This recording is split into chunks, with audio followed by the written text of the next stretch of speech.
8ஆம் அதிபதி 2ஆம் இடத்தில் இருந்தால், இப்போ 2ஆம் இடம்ங்கிறது நமக்கு வரக்கூடிய வருவாயை குறிக்கக்கூடியது, நம்மளுடைய குடும்பத்தை குறிக்கக்கூடியது. அப்போ 8ஆம் அதிபதி 2ஆம் இடத்துல இருந்தால் வருவாய்க்கு தடையை செய்வார், அந்த சூழ்நிலையை ஏற்படுத்தி கொடுப்பார். வருவாய் அப்படின்னு பார்க்கும்போது வாக்குஸ்தானம்னு பார்க்குறோம் இல்லையா? அப்போ 8ஆம் அதிபதி 2ஆம் இடத்துல இருந்தால் அவங்க நிறைய பொய் சொல்கிறது, பொய் சாட்சி சொல்கிறது, இப்படி ஒரு இடத்துல இருப்பாங்க. அப்படி இல்லைன்னா ஆகாத கதையவே நிறைய பேசிக்கிட்டே இருப்பாங்க. பொய்ன்னு நமக்கும் தெரியும், அவங்களுக்கும் தெரியும், ஆனாலும் நம்மகிட்ட பேசிகிட்டு இருப்பாங்கல்ல. இதெல்லாம் பார்த்திங்கன்னா 8ஆம் அதிபதி 2ஆம் இடத்துல இருக்கிறதுனால வர்ற விளைவுகள் அப்படின்னு சொல்லலாம்.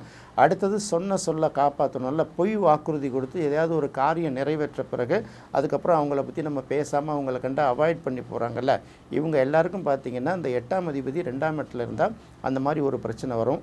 அதே சமயத்தில் வருவாய்க்கு மிகப்பெரிய பாதிப்புகள் இருந்தால் கூட ஏதாவது ஒரு நேரத்தில் திடீர் வருவாய், எதிர்பாராத அளவுக்கு நல்ல தன வருவாய் அவர்களை திக்குமுக்காட செய்கிறதும் இந்த 2ஆம் அதிபதி 8ஆம் இடத்துல இருந்தால் நடக்கும் அப்படிங்கிறத மறந்துடக்கூடாது.